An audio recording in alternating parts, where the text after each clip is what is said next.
जय श्री कृष्ण भक्तों, श्रीमद् भागवत महापुराण की भाव यात्रा नवम स्कंद के 19वें अध्याय तक आ पहुंची है। इस अध्याय में राजा ययाति का शेष चरित्र दिया गया। जैसा कि आपने श्रवण किया कि पिछले अध्याय में राजा ययाति के चरित्र के प्रकरण में किस तरह राजा ययाति ने शर्मिष्ठा के साथ शारीरिक संबंध बनाया, यह बात देवयानी को अच्छी नहीं लगी। शुक्राचार्य जी को जब खबर मिली तो उन्होंने ययाति को शाप दे दिया कि तुम्हारी जवानी नष्ट हो जाए।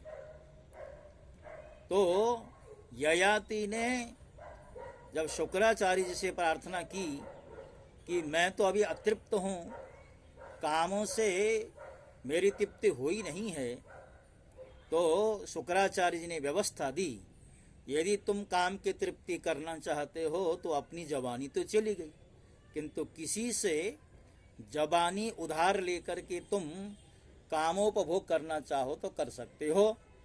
तो ययाति ने अपने 5 पुत्रों में से बड़े 4 पुत्रों से जब उनकी जवानी मांगी तो उन्होंने मना कर दिया, किंतु छोटे पुत्र पुरुष से प्राप्त जवानी से जब भोग करने लगे विषयों का, कालांतर में जाकर के उन्हें वैराग्य हुआ। और यहाँ पर सुखदेव जी राजा परीक्षित से कह रहे हैं कि राजन, जब राजा ययाति स्त्री के वश में होकर विषयों का उपभोग करते रहे तो एक दिन जब अपने अधःपतन पर दृष्टि गई तो उन्हें बड़ा वैराग्य हुआ और उन्होंने अपनी प्रिय पत्नी देवयानी से इस गाथा का गान किया। हे भृगुनंदिनी, तुम इस गाथा को सुनो तो पृथ्वी में मेरे ही समान विषयों का अथवा विषयी का एक सत्य इतिहास है। ऐसे ही ग्रामवासी विषयी पुरुषों के संबंध में वनवासी जितेंद्रिय पुरुष दुख के साथ विचार किया करते हैं कि इनका कल्याण कैसे हो। यानी ग्रामवासी लोग जो अजितेंद्रिय हैं, अजितेंद्रिय लोगों का कैसे उद्धार हो, ये वनवासी जितेंद्रिय लोग इस बात का चिंतन करते हैं। तो बताया, एक था बकरा, वह वन में अकेला ही अपने को प्रिय लगने वाली वस्तुएं ढूंढता रहता था।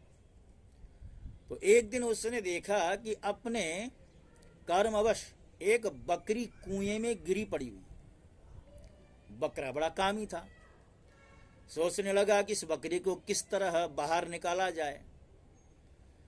तो उसने अपने सींग से कुएं के पास की धरती खोद डाली और किसी तरह बकरी को बाहर निकाल दिया।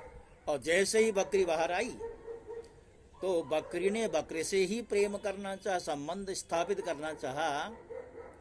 वह दाढ़ी मूछ मंडित बकरा बड़ा हृष्ट पुष्ट और बलवान था, बकरियों को सुख देने में कुशल था, विहार कुशल था, बहुत प्यारा था। तो जब दूसरी बकरियों ने देखा कि कुएं में गिरी हुई बकरी ने उसे अपना प्रेम पात्र चुन लिया है, तब उन्हें भी उसी को अपना पति बना लेने की इच्छा हुई। न केवल इच्छा हुई, अब ये तो पति बना ही लिया। वे तो पहले से ही पति की तलाश में थी ही। तो उस बकरे के सिर पर कामरूप पिशाच सवार था। वो अकेला ही बहुत से बकरियों के साथ विहार करने लगा और अपनी सुध बुध जो है खो बैठा। जब उसकी कुएं में से निकाली हुई प्रियतमा बकरी ने देखा कि मेरा पति तो अपनी दूसरी प्रियतमा बकरी से विहार कर रहा है, उसे बकरे की यह करतूत अच्छी नहीं लगी, यह व्यवहार अच्छा नहीं लगा। उसने देखा कि यह तो बड़ा कामी है, इसके प्रेम का कोई भरोसा नहीं है और यह मित्र के रूप में मानो शत्रु का ही काम कर रहा है। अतः यह बकरी उस इंद्रिय लोलुप बकरे को छोड़कर बड़े दुख से अपने पालने वाले के पास चली गई। वह दीन कामी बकरा उसे मनाने के लिए मैं करता उसके पीछे पीछे चला। उस बकरी का स्वामी एक ब्राह्मण था। उसने क्रोध में आकर बकरे को लटकते हुए, बकरे के जो लटकते हुए अंडकोश हैं उन्हें काट दिया। परंतु फिर उस बकरी का ही भला करने के लिए फिर से अंडकोश को शरीर के बकरे से जोड़ दिया। उसी इस प्रकार के बहुत से उपाय मालूम थे, अर्थात जो बकरे का स्वामी प्रिय। इस प्रकार अंडकोश जुड़ जाने पर वह बकरा फिर कुएं से निकली हुई बकरी के साथ बहुत दिनों तक विषय भोग करता रहा, परंतु आज तक उसे संतोष नहीं हुआ। सुंदरी, मेरी भी यही दशा है। तुम्हारे प्रेम पाश में बंधकर मैं भी अत्यंत दीन हो गया। तुम्हारी माया से मोहित होकर मैं अपने आप को भी भूल गया। प्रिय, पृथ्वी में जितने भी धान्य, जौ आदि सुवर्ण पशु और स्त्रियां हैं, वे सब के सब मिलकर भी उस पुरुष के मन को संतुष्ट नहीं कर सकते जो कामनाओं के प्रहार से जर्जर हो रहा है। यत पृथिव्याम बृहयवम हिरण्यम पशवः स्त्रियः न दुह्यन्ति मनः प्रीतिम पुंसः कामः तस्यते। विषयों के भोगने से भोग वासना कभी शांत नहीं हो सकती, बल्कि जैसे घी की आहुति डालने पर आग और धधकती है, वैसे ही भोग वासनाएं भी भोगों से प्रबल हो जाती हैं। जब मनुष्य किसी भी प्राणी और किसी भी वस्तु के साथ राग द्वेष का भाव नहीं रखता, तब वह समदर्शी हो जाता है तथा उसके लिए सभी दिशाएं सुखमयी बन जाती हैं। विषयों की तृष्णा ही दुखों का उद्गम स्थान है। मंद बुद्धि लोग बड़ी कठिनाई से उसका त्याग कर सकते हैं। शरीर बूढ़ा हो जाता है, परंतु तृष्णा नित्य नवीन हो जाती है। अतः जो अपना कल्याण चाहता है, उसे शीघ्र से शीघ्र इस तृष्णा अर्थात भोग वासना का त्याग कर देना चाहिए। मात्रा स्वस्रा दुहित्रा वा न विविक्ता सनो भवेत बलवान इंद्रिय ग्रामो विद्वांसम अपि कर्षति। और तो क्या, अपनी माँ, बहन और कन्या के साथ भी अकेले एक आसन पर सटकर नहीं बैठना चाहिए। इंद्रियां इतनी बलवती हैं कि बड़े बड़े विद्वानों को भी विचलित कर देती हैं। विषयों का बार बार सेवन करते करते मेरे 1000 वर्ष पूरे हो गए और फिर भी क्षण प्रतिक्षण उन भोगों की लालसा बढ़ती ही जा रही है। इसलिए मैं अब भोगों की वासना अर्थात तृष्णा का परित्याग करके अपना अंतःकरण परमात्मा के प्रति समर्पित कर दूंगा और शीत उष्ण सुख दुख आदि के भावों से ऊपर उठकर अहंकार से मुक्त हो हरिणों के साथ वन में विचरण करूंगा। लोक परलोक दोनों ही के ही भोग असत हैं, ऐसा समझकर न तो उसका चिंतन करना चाहिए और न भोग ही समझना चाहिए। उनके चिंतन से ही जन्म मृत्यु रूप संसार के प्रति आसक्ति होती है, लगाव होता है और उनके भोग से तो आत्मनाश ही होता है। वास्तव में उनके रहस्य को जानकर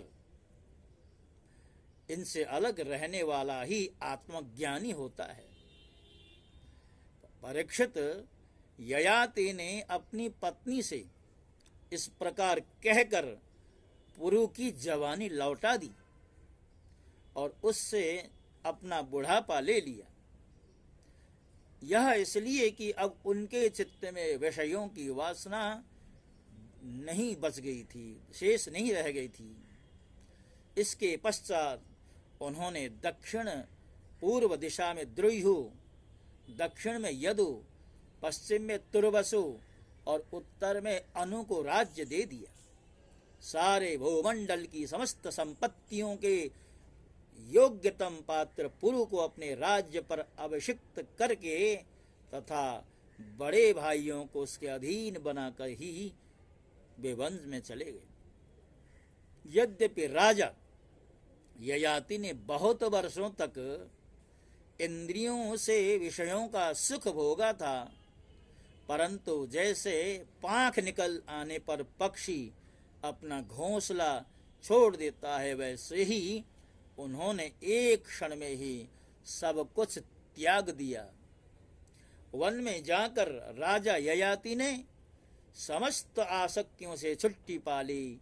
आत्म साक्षात्कार के द्वारा उनका त्रिगुणमय लिंग शरीर नष्ट हो गया।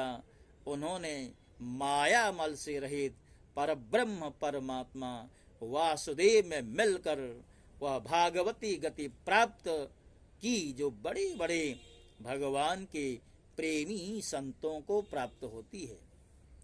जब देवयानी ने यह गाथा सुनी तो उसने समझा कि ये मुझे निवृत्ति मार्ग के लिए प्रोत्साहित कर रहे हैं, क्योंकि स्त्री पुरुष में परस्पर प्रेम के कारण विरह होने पर विकलता होती है, यह सोचकर ही इन्होंने यह बात हंसी हंसी में कही है। स्वजन संबंधियों का जो ईश्वर के अधीन है, एक स्थान पर इकट्ठा हो जाना वैसा ही है जैसा प्याऊ पर पथिकों का।